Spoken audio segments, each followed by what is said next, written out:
A very good afternoon to everyone. It's with great pleasure that we welcome you all to this technical session panel discussion on the timely and high relevant topic that is agriculture for increased production, strategies for agricultural productivity. Agriculture today stands at a critical juncture facing challenges such as climate variability, resource limitations.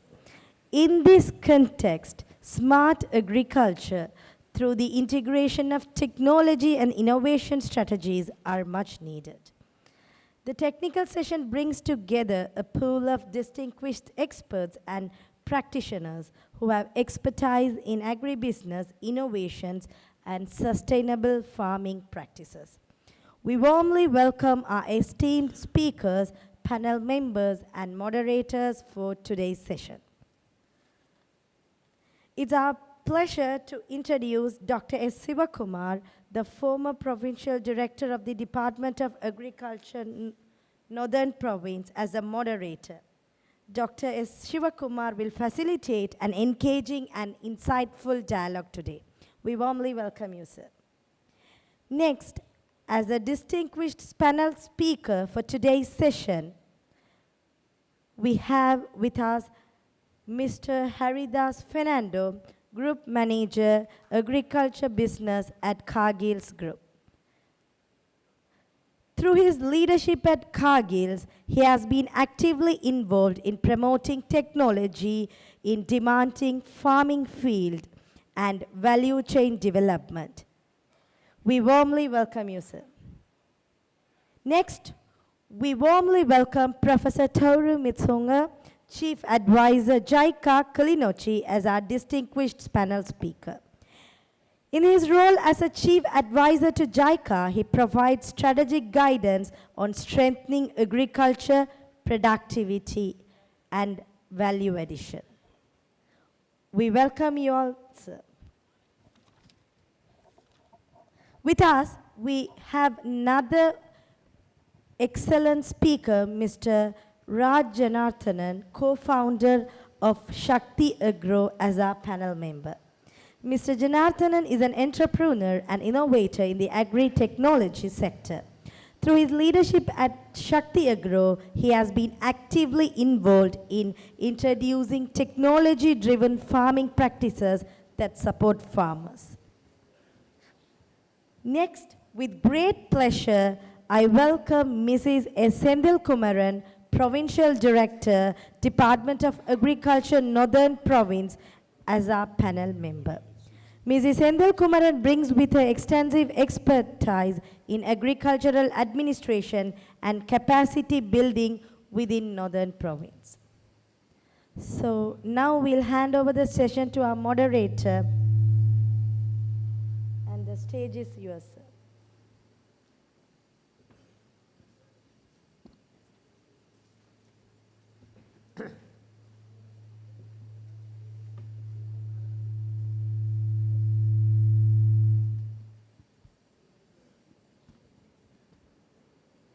Good afternoon to the distinguished guest and ladies and gentlemen.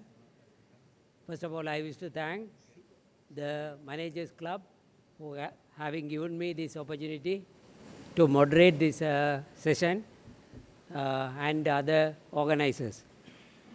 So the Smart Agriculture for, our panel title is Smart Agriculture for Increased Production, Strategies for Agricultural Productivity. So the smart agriculture is a needed, timely needed thing. So we can produce a lot. We cannot increase the extent of land. At the same time, there is a population increase. So we have to supply the food to the increased population. So smart agriculture consists of a lot of technologies. So we have to think of introducing, adapting, and for giving more emphasis for the development of agriculture sector. So we have to increase the productivity, and so that we can increase the production. The quality concern, we have to improve the quality. Two things are there in improving the quality. One is environment, other thing is produce itself. So we have to think of our environment without disturbing the environment or deteriorating the environment. We have to use the technology, and we have to increase the productivity. So the strategies are there, different strategies are there. So there are different speakers are there. So we will see one by one. They can provide their insight into the this important topic. First of all, I wish to introduce myself. I am Sivakumar. I did my BSc Agriculture in Tamil Nadu Agriculture University, Coimbatore, and did a master degree on development and communication, exchange and communication. And I was functioning as a provincial director of agriculture for more than 11 years, from 2011 to 2022. So with this experience, I think I can moderate this session. First of all, I would like to introduce Mrs. Senthil Kumaran. She is not here right now. So I will go to the next second speaker, Mr. Caritas Fernando. He is a group manager, agriculture business, Kyle. He is having a very long time relationship with the Northern Province, and today he made a presentation himself, and 2009 they have entered into the Northern Province with a lot of staff, and they are contributing a lot for the development of the agriculture sector, especially vegetables, fruits and other crops. Green gram also they are thinking of. They are providing necessary support to the farmers, providing the training to the farmers, and doing the production with the concern for the quality of the produce. So the gap farmers are also there. Today they have invited some farmers, and they have issued some gift or grant or something. So I would like to call upon Mr. Caritas Fernando, Group Manager Agriculture Business, Kagil, to talk on applying smart agriculture solution to enhance the farm productivity and resilience. Over to you. Good afternoon, ladies and gentlemen. Thank you very much for the Management Club for organizing this wonderful forum. And we have been participating from yesterday. And today, the agriculture section, so we are glad to participate in this. The small issue in finding my presentation. Okay, without taking, I think that's my presentation. So I try to make my speech without wasting time. Anyway, my topic is applying smart agriculture solution to enhance farm productivity and resilience. Today, if you see the challenges in agriculture, there are 6 areas I identified. One is the labor. There's actually Sri Lanka, comparatively, compare with other countries or the agriculture countries, our labor usage is very high. We have a very low mechanization, and youths are distracted from agriculture. So therefore, that is one, and the labor is expensive. And also youth, normally farmers' children don't get into agriculture because of they don't see agriculture as a lucrative venture, what their parents and grandparents did. So second point is our cost of production. That is mainly a good part of our labor goes for land preparation, weeding, that kind of operations. So therefore, our operations are very costly. If you see the farming in US or Israel or the developed countries, they have 20,000, 30,000 or 100 farms. they are only maybe the owner, father and son, or the husband and wife do that farms alone because everything is mechanized. Labor is very expensive, they don't use labor. But sadly, in our part, we can't go to that extent, but there are ways that we can minimize labor and make it productivity. And so normally land, at least, there are few crops in Sri Lanka as mechanized like sugar. Sugar, you can do everything. You can do the land preparation, planting, manuring, and applying of top dressings, and the harvesting. So all the operations can be done mechanically. So therefore, the labor usage is very minimum. But here in Avada, fruit and vegetables especially, we use a lot of labor. And our yields are low because of the bad or weak cultural practices. We don't get the recommended yields of the varieties, and sometimes we don't have proper seeds which give the correct yields. And then the water management, you know, Jaffna, we all do flood irrigation. We actually waste water. If you see it in Israel, they don't have water, but they have the best agriculture in the world because they use micro irrigation. They introduce micro irrigation to face their problem. So like that, if we can do some micro irrigation, because Jaffna, you in northern area, northern region, every inch can come under agriculture if we use a correct micro irrigation, especially drip irrigation. And so we say that we don't have land. That means people say no land means no land with water. But we have groundwater, which we can be used with drip irrigation. And the climate change, the other problem, that you like or not, you have to face that. So you have to can't blame the nature, but you have to get yourself adjusted to face that challenges. And the food safety, our usage of agrochemicals, actually that is very high level. Sometimes we don't do the prudent level of agrochemicals. So those are the main issues. For that, actually, Kargils, we started agriculture, working with several hundreds of farmers in North. We have introduced the micro irrigation systems. Normally, we advise farmer to cultivate in raised beds and lay a drip line and cover with a mulch, and then you can do the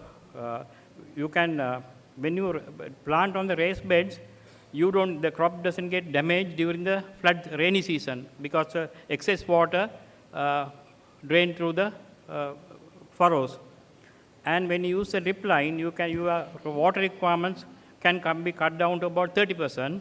And also, most importantly, you can do the fertigation. You can apply fertilizer through the drip lines. Actually, our farmers, they have reduced their fertilizer usage by 80%. You need only 20% of your normal department recommended dose to cultivate fruit and vegetable or any other crop.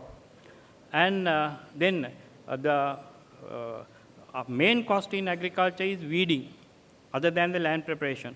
So when you cover that drip line with the mulch and you plant in holes at the spacing you required, then the weed problem is not there because you get weeds on the furrows, but can be very easily weeded with less labor. And also when you make that bed, that can be used for 6 seasons. You don't have to plow again and again every after crop. Here you can use that same bed for 6. So that will enable you to do the cultivation back to back. Because here the farmers, you do 1 season and then wait for rains. Because without rains, you can't plow the land. So therefore, that's why we are confined to 2 yellow hand mass seasons. But when you do this model, you can go back to back and withstand drought and withstand the excess rains. So there this team work very well. And the productivity is very high and the labor usage very low. So therefore, the farmers getting very good yields and with less labor. Actually, this model is attracted by young youth. Now we are working with other parts of the country. So most of our farmers' children, sometimes the graduates, they come back to agriculture. So I think that way we can minimize the agriculture with precision farming with these technologies. This is one of the methods, but there are many, many things. This is what we have tried across the country, including North. So thank you very much. We will discuss during the discussion session. Thank you very much. Thank you very much, Mr. Caritas Fernando, for elaborating what kind of techniques farmers have to adapt for the under the smart agriculture system. So one of the thing is labor management. For labor management, he pointed out that we had to introduce farm mechanization. Likewise, water conservation, water harvesting technology, water conservation are the very important things he has pointed out. Like that, a number of things he has indicated. So once again, I wish to thank Haritas Fernando. At the same time, it is open for the discussion. Panel, 2 minutes, you can ask the question, and the panel members or Mr. Caritas or panel members will be able to answer your questions. Over to you. I think if there are no questions, I would like to call upon Mrs. Sendil Kumaran, Provincial Director of Agriculture, and she is having the wide range of knowledge in that field, extension, training, and all the things. She is the in charge for the Northern Province. So I would like to call upon Mrs. Sendil Kumaran. At the same time, I would like to request that our supporting staff to put the presentation so that she can use the presentation and deliver his address. Good afternoon, all of you. So I am happy to be here as a panelist for the Advancing Agricultural Training Services and Facilities. As the director for the Department of Agriculture, we are providing our main service is the training extension service. So I am glad to be here to present regarding the training services and facilities. The smart agriculture, this is next, no? Yeah. The background for smart agriculture. Actually, the demand for food is increasing because we have limited extent of land, but the production has to be increased. At the same time, due to the extreme weather conditions, now the climate changes, so we have to manage to increase the production, and with this extreme weather conditions and the need for the technology-driven agriculture, because we have to increase the production due to the extreme weather condition, we have to face that problem. So there is a need for technology-driven agriculture, and according to the technology-driven agriculture, we have to make our farmers improve their skill or promote their skill in advanced smart agriculture. Then, what is smart agriculture? Actually, the main issues our farmers facing are high production cost and low productivity. To attend that issues, we have to go for smart agriculture.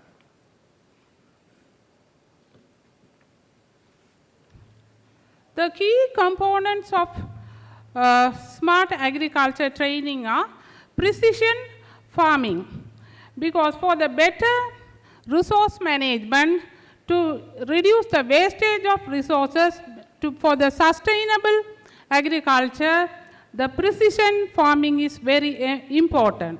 Mainly the soil test based fertilizer management, other than going for blanket fertilizer application, soil test based precision fertilizer application is very important. And also use of GPS and GIS technologies to get the data. And also for the precision agriculture, we need seeds, fertilizer application, and irrigation is in a better management. And lots and sensor technology, it means normally when we measure the soil moisture and temperature, relative humidity and other factors, it takes time to evaluate in the laboratories. But these sensors can be used for very short time detection of the weather conditions, and other automated irrigation system also. Normally, even in the micro irrigation system, we have introduced, rather than the traditional irrigation system, we introduced advanced micro irrigation system. Further to that micro irrigation system, nowadays there are smart agriculture techniques as automated irrigation system. Whenever the soil moisture content reduced to a certain level, automatically these irrigation systems start to work. That are the smart agriculture techniques nowadays practiced. And drone technology. Normally for the mapping of these mapping and monitoring, we have to physically visit the land, and we have to measure the extent, and we have to take more time to either detect the pest and disease incidences. But this drone technology, all of you know, by using the aerial mapping, within a very short time we can get the crop monitoring and field mapping very easily, even without human, also with robotics. And for the drone, we don't need anyone. Even the robotic also not necessary. A person from the ground level can send the drone and get all the information regarding the crop and pest and disease incidents and everything. And drones are also used for spraying chemicals, fertilizers, and even seeds also. But in our country, we have to take some precautions to reduce harmful effects, because we haven't, in Western countries, in other countries already, there are some precautions already taken and some guidance also given. But in our country, our plot sizes, land sizes are very small, so the closer to roadsides.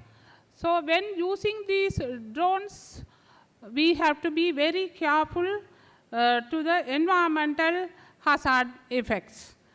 And smart irrigation system. As I mentioned already, the micro irrigation system, dry drip irrigation system, sprinkler irrigation system, nowadays there are so many irrigation systems, rain gun, rain hose, like that. There are so many different type of micro irrigation system. But the smart irrigation means it is functioning automatically. Even in polytunnels, we are using this micro irrigation system which is functioning automatically. So we can be able to manage the water management through even mobile applications. You may be out of your farm, far away from your farm. You can monitor and manage the water through mobile applications. Then artificial intelligence.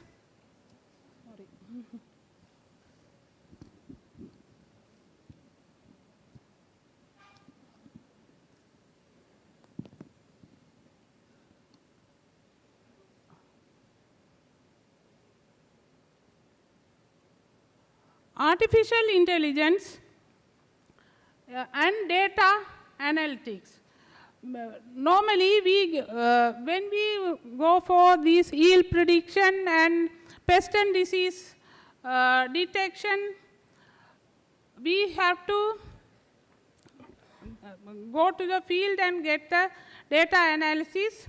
And for the prediction, there should be a skilled person to predict the yield and pest and disease outbreak. But this artificial intelligence, when we give the data, it will predict all the forecasting within a short time. It will be more correct also. So that is very important.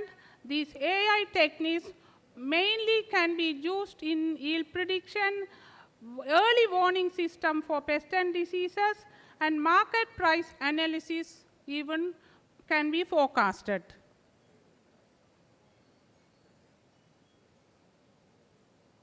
Then mobile applications and digital platforms.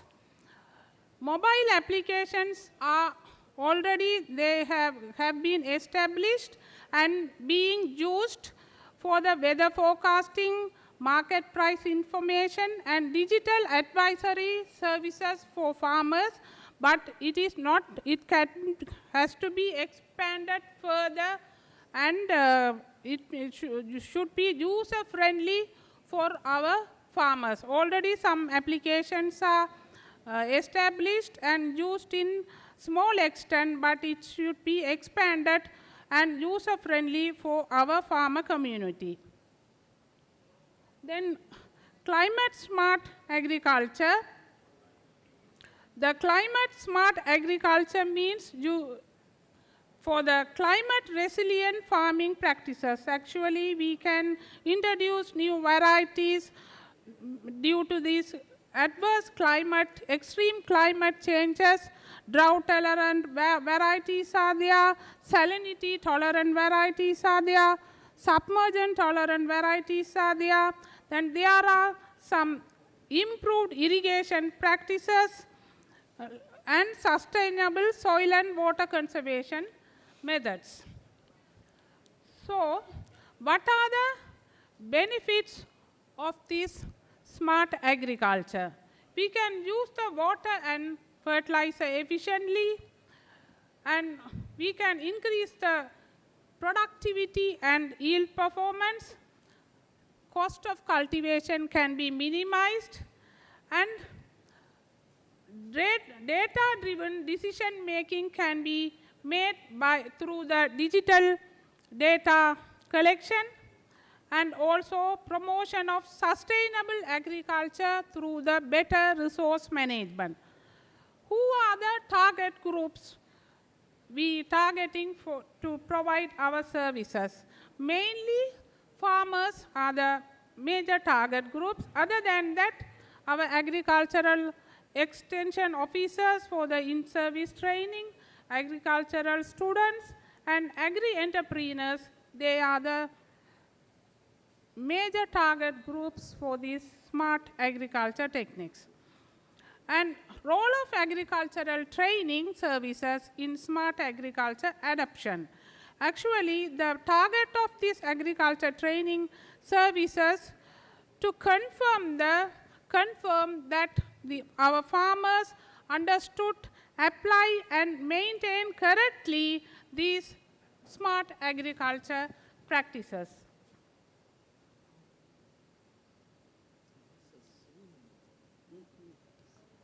Modernizing training facilities for technology-driven farming. What are the training facilities we should have in our training centers to make the smart farming agriculture? The infrastructure upgrades, the modern classroom, laboratories, demonstrations, and model farms are very important.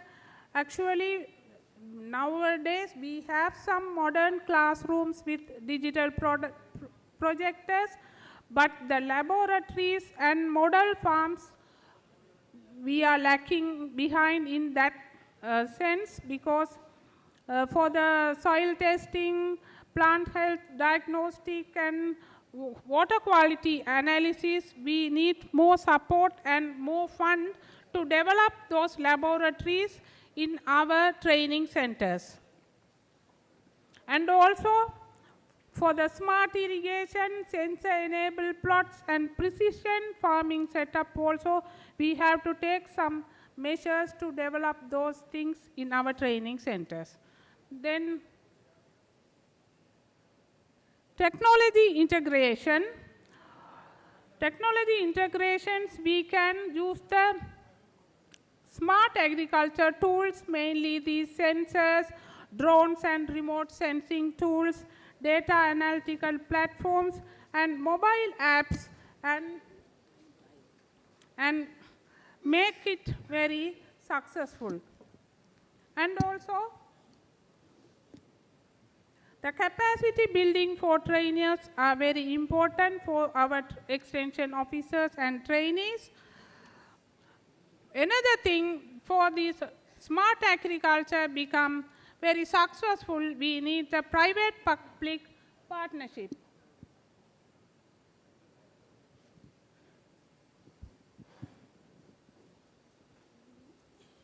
Then key areas of collaborations include the training centers, demonstration farm, digital platforms, and skill development programs.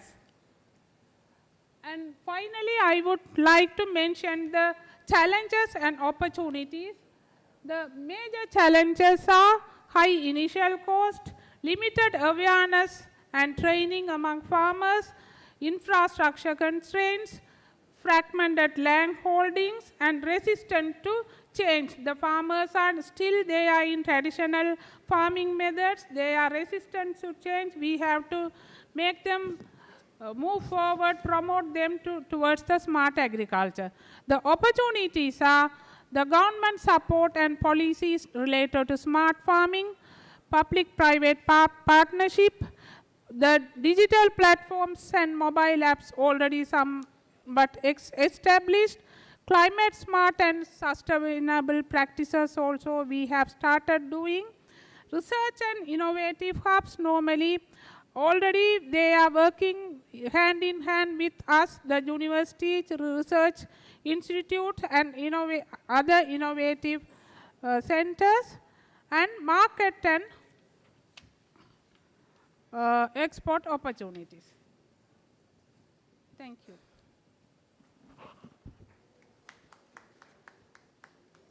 Any questions from audience?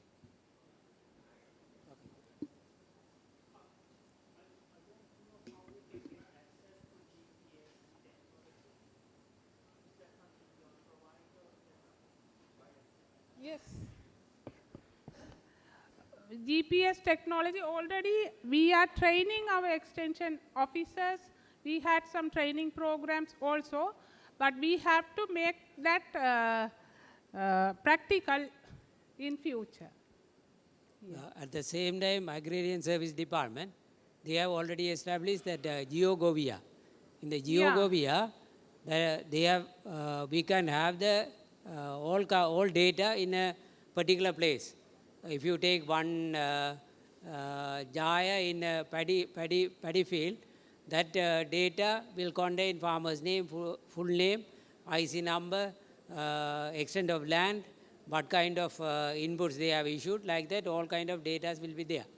So for the paddy, they have already established as GeoGovia app, and also they have started for the highland crops also. Last 16th, they launched the program, and we can have the access for that app. We are requesting them to the agrarian department to as viewers, whether they can give us the permit, allow us to make it as the viewers, then we can get the information, because they are the responsible person who are getting the statistical data. We can view.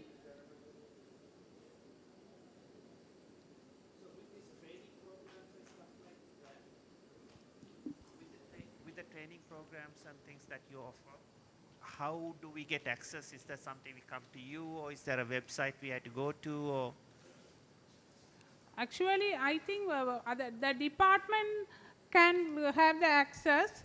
Then we can issue the data whenever you request. got it. Thanks.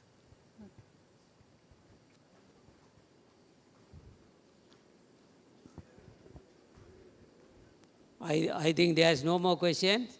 So I wish to thank Provincial Director of Agriculture, Northern Province, Mrs. S. Senthil Kumaran, for having given the nice presentation and answering questions also.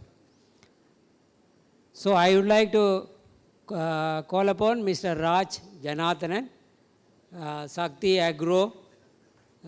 He is an agriculture graduate and holding the number of qualification and practical experience, industrialist, and all kind of experience with which he is coming to Sri Lanka and Sri Lanka American citizenship.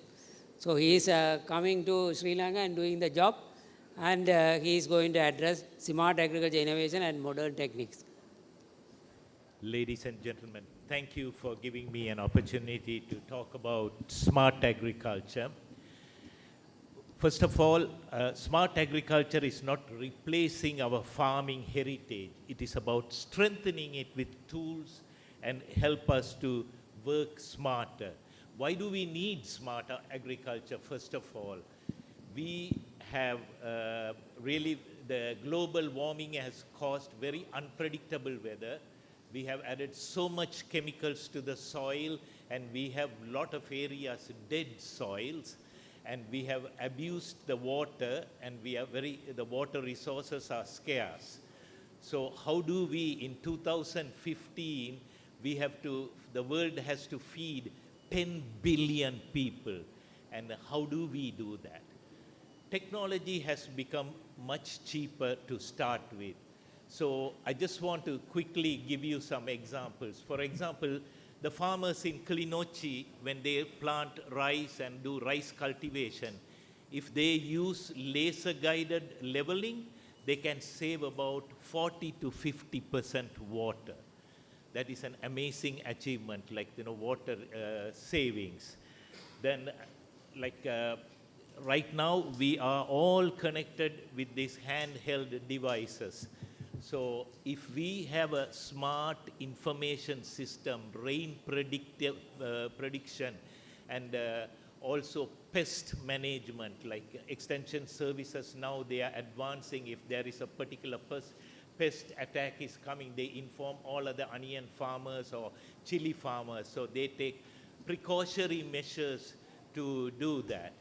And I really want to address one major issue in smart agriculture is controlled environment agriculture. If you really look at plants, how they grow, they have two zones. One is below ground, one is above ground. So if we really take care of these two zones properly, what is exactly needed for the plant, then everything flourishes better. For example, if you want to take care of the root zone, the smart agriculture system is using grow bags. What are grow bags? Like for plants like chilies and a lot of vegetables, you grow them in a larger bags. I'm not talking about the small bags what you buy when you buy seedlings or plants. These are bags which are bigger, they are UV treated, and mainly accommodates all the root growth. The other advantage we have is in this grow bag, we can add like grow medium which can really allow the roots to breathe and the water holding capacity. You don't dump too much water or less water. The third thing is there are like sensors which has become very cheap now. Like there is a famous company in Jaffna or northern part of Sri Lanka called SenseMate, and they manufacture IoT sensors which are distributed in about 8 countries, including Israel, and they have come down very much in price. By using these sensors, you exactly know what is the moisture level on the ground, what is the moisture level on the plant, and then there is also, here we have salinity problem. Like, how do we control salinity problem? We don't need big tools. We don't need satellite images. We have a handheld EC meter. We can walk around and test it, like take a sample and test what is the salinity level. That way, if we control the salinity, our yields increase much more. So one part is the growth bag technology for the root system. The above the root system is a closed environment. I'm not talking about greenhouse. I'm talking about net houses, hybrid net houses. Like if the way you control that is like you have to have the right temperature for plants to grow. You prevent them from pest attack. These net houses are very useful for autogamous or plants. What I mean by autogamous plants is plants like where you don't need bees or any other thing to kind of fertilize, pollinate them. They are self-pollinating plants. For example, chili, tomatoes, eggplant, okra. There are so many vegetables which you can grow in a closed environment. In the northern province, there are only 2 companies, and my friend here who has a company called Micro Irrigation, and he has been a pioneer. He has developed this system very well, and he has done quite a lot. And then there is another company called Blue Lagoon, that is part of my company, and we are a startup company. We are getting into this space. The whole reason why we want to do this is farmers are the backbone of our food system, and today they are suffering a lot. They are the poorest in this area. We need to make them more smarter, more resourceful, and more richer. If we really adopt this system like controlled environment agriculture, they will have a better life, and we can uplift the farming community. Thank you very much.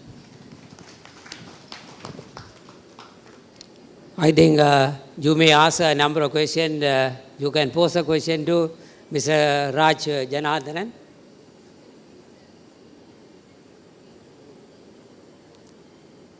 So if there are no questions, I wish to thank Mr. Raj Janardhanan for giving a very insightful grow bag system with a control environment, and this will be very useful technology for the smart agriculture, definitely. So I wish to thank again.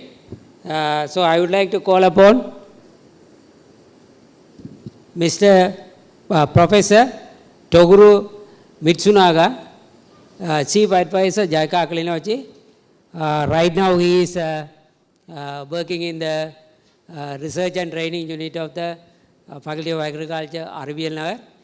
And he is doing a lot of work in the training component and all the things. So he will address on resilient agriculture. Thank you very much. Over to you. Thank you very much. My name is Toru Mitsunaga. I came from Japan. So, but today's discussion is about a smart agriculture. But honestly to say, my expertise is far away from these smart agricultural technologies. So that's why. But I would like to discuss about smart agricultural technologies with them. So, and well, I'm currently working at the Faculty of Agriculture, University of Jaffna, through a JICA project, providing advice and support on education, research, outreaches, and equipment management. So I have been engaged in research in wood chemistry and natural product chemistry, at several universities in Japan for approximately 40 years. Especially, I have been interested in ingredient of tropical plant, because a plant growing in a tropical area synthesize their own defense component to resist the harsh environment, such as ultraviolet rays, microorganisms, and insect, and animals, so on. So these compounds not only abundant, but also have diverse chemical structures and exhibit biological activities or physiological activities. So, to date, so far, so we have isolated Oh, sorry. Next slide, please. We have isolated. Sorry, return, please. I'm sorry. So anyway, to date, we have isolated and identified numerous compounds from medicinal plant that grow mainly in Southeast Asia. And some of these compounds are being used in actual product as an ingredient in cosmetics, health food, and pharmaceuticals through collaboration research with industry. So all of the plants shown here, it's a little bit, okay, anyway. So growing high mountain, desert, and hot and humid environment, and contain highly bioactive component. This means they possesses genetic makeup to grow in harsh environment. I believe that this production of such climate resilient, high value added plant will be essential for the future in Sri Lankan agriculture. So next please.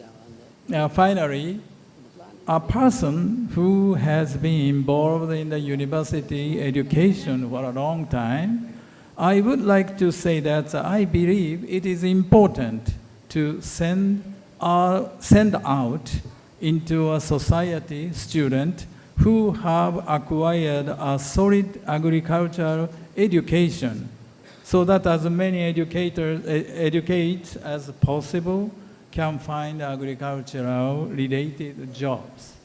So my JICA's project overall goal right now is qualified human resources for ensuring agricultural productivity and adaptability to climate change in dry zone agriculture are produced from Faculty of Agriculture, University of Jaffna. Thank you very much.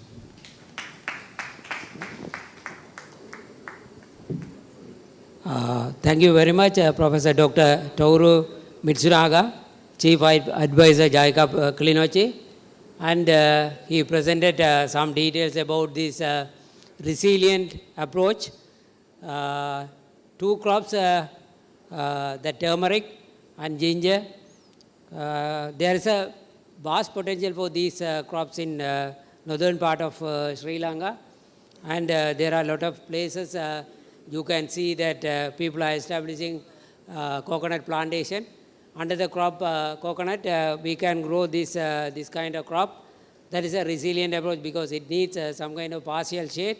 So it is a well taken technology for overcoming this kind of any high temperature and rainfall pattern.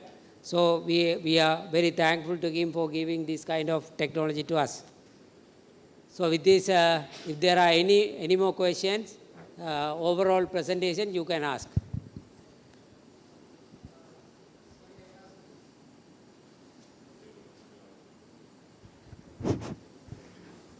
Sorry, I'm supposed to ask the madam actually. I'm coming from India.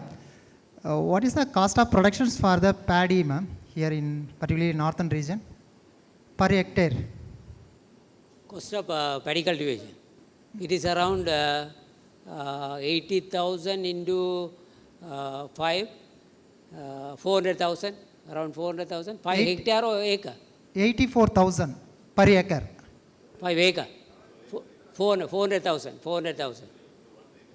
1 acre 80,000. 1 acre 80,000 Sri Lankan rupee. Okay. Yeah. So normally when I visit the Jaffna area, the photo also showing that the red sand. Normally the red sands, we don't want to use more fertilizer. Okay, red sand we called as a gem actually. But when I see that agricultural land, with particularly the airport area, the beetroots are all very so dull actually. Okay, number one. Number two, the red sand, it actually, any baby plant, if you want to grow, the red sand is more enough actually. We don't want to put any fertilizer for make the baby plant. So in that case, we have the team for that to give such a zero production cost training team we have, particularly for the red sand, to support soil. you the Red sand farmers. mean red Yes, soil, no? red soil, Okay. particularly. So we are ready to support you to give the zero budget farming, Zero budget particularly red sand. So if you anything you want support, of course, we are ready to support for the farmer for them. Thank you so much. Because if you want 84,000, it's very high for the paddy. Yeah, yeah, yes. Okay, it is less than 55 to 60,000 is a normal cost. If you have more than 85, definitely it will be so cost. That's what I supposed to implement. Thank you so much. Yeah, that's why I think rightly pointed out by Mr. Haridas Fernando, the cost of cultivation is very high. Our provincial director also pointed out cost of cultivation is very high. So we have to introduce farm machineries. Mechanization, very important thing. At the same time, right amount of fertilizer also to be applied at right time. That is a precision agriculture. So in such a way, we can cut down the cost of production. As you said, your support is needed for bringing down the cost of production, because that is very essential for the exporters or the people who are engaged in value addition.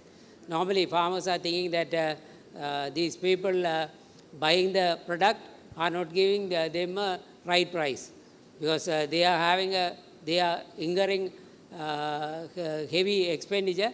As a result, they are thinking like that. So we have to cut down the cost of production so that they can supply the produce to the people who are adding the value to the produce, and so that this industry also will be viable. At the same time, farming community will get the benefit of it. Thank you so much.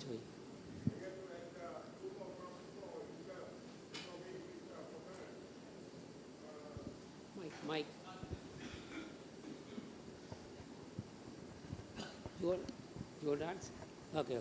Adding 2 more crops to Japanese professors, turmeric and ginger, you can easily grow cinnamon and pineapple. Pineapple, okay. Do you want to say anything? Yes, I think intercropping is the way to go. I completely, we have tried pineapple with coconut. We haven't tried cinnamon yet, but pineapple has been very successful. I have tried in dry zone, that is what I'm telling, because maximizing the usage of, optimizing the usage of land, already the partial shade is there, so it's easy to grow. Yeah, your advice, your suggestion is well taken. Number of farmers feel it was established and it was giving a good yield. So it could be continued, but some intensive effort should be taken. Our farmers are a little bit lazy in nature, so that is a problem we have encountered, but new crops are coming up. Number of places you can see that newly established coconut plantation. We can try on that area, and we will be it will be successful. You can reduce the water evaporation also, because top cover is, it's fully covered, so it will be like that. Yeah, I have done my own research. Yeah. I have planted myself cinnamon. Cinnamon, okay. Yeah, intercropping with coconut. Where did you plant? The most dry zone like Jaffna, it was in Anamadua. Okay. It is in Anamadu. It is totally, area, totally okay. dry. Oh, yeah. Definitely Anamadu is a very dry area. So there is no problem of water for this crop, cinnamon. No, it will come up well. Cinnamon, it won't easily die. Yeah. Once it's rooted, it's very hard. Not only that, it will give a top cover. Yeah. You won't get grass growing. Yeah. So it's a wonderful thing to have high density planting. Okay. Thank you. Okay, thank you. I would like to ask some question.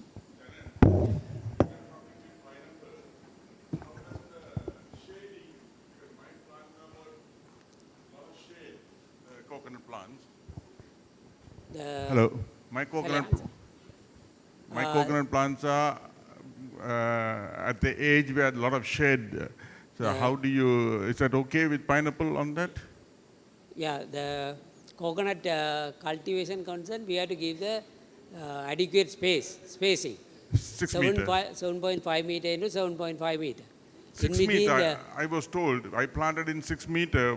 but it is very closer spacing. It is That's- not good but for that's the what- coconut but cultivation itself. That's the coconut cultivation board gave us 6 meter grids. 6 meter? Grids. No. 7.5 meter. Okay, I may be, okay, we did it Yeah, with the coconut cultivation board advice. So. Initial stage? Is it No, in no, no, initial stage? we are about 10 years. 10 years. So I think it is very tight, no? The one coconut leaf in another coconut leaf, No, interlocked. it may, but whatever the coconut cultivation board advice we planted. So it will be 7, I don't know if their advice is 7.5 meter, it would be 7.5. Yeah, if it is 7.5 meter, you can plant it, no Plant, problem. there's no Partial issue. shade is good. Partial shade is good for the pineapple cultivation. So you can grow it. Okay, he wanted to say.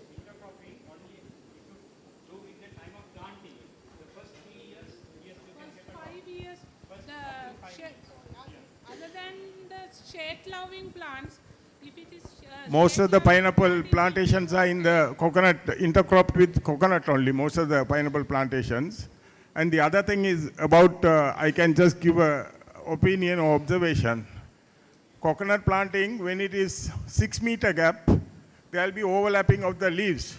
Then the yield drops. But there are two sides of it.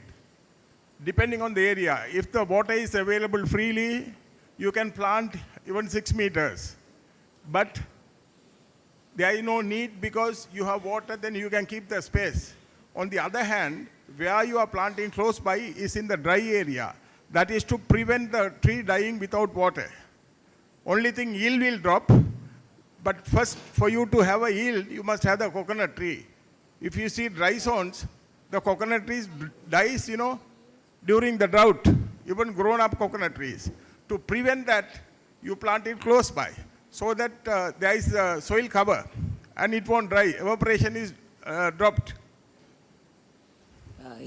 Sunlight is a problem. Yes. For the photosynthesis, if you are closing, Yeah. one leaf is overshading others. Yeah. So as a result, the photosynthesis will go down. Yield will drop. We won't get the good yield. Yeah, yield will be dropping. I would like to ask one question Yeah. from the professor. Hello, I would like to ask one question from the professor, from the JICA expert team, regarding the extraction. Because after you planting turmeric, without just supplying the raw material as a raw, so you can do the extraction. So if the JICA expert team has any plan to train or maybe support for the SMEs for the extraction plant, like CO2 extraction, maybe extraction type of extraction. Is there any plan from the JICA expert team for, one thing is the funding, second thing is the training, kind of Thank you very much.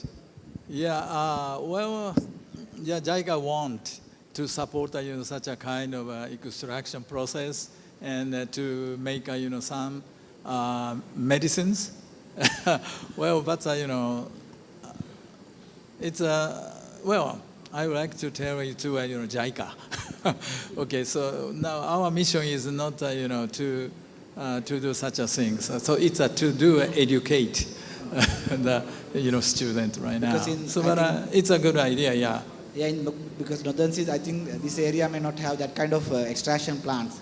So if the mass production is planning, those things also should be planned. Then only you can have the value addition for the what we are producing. So you can get high income from that one. That's why I'm asking from the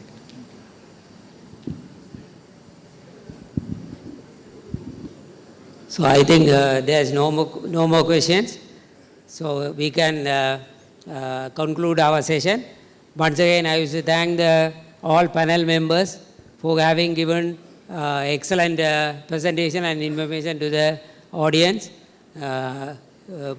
Audience who are here and who are participating through the online. So it will be very useful for the investment forum. Once again, I wish to thank them, and I wish to thank the organizers for giving this opportunity to share our expertise. Thank you so much. Okay.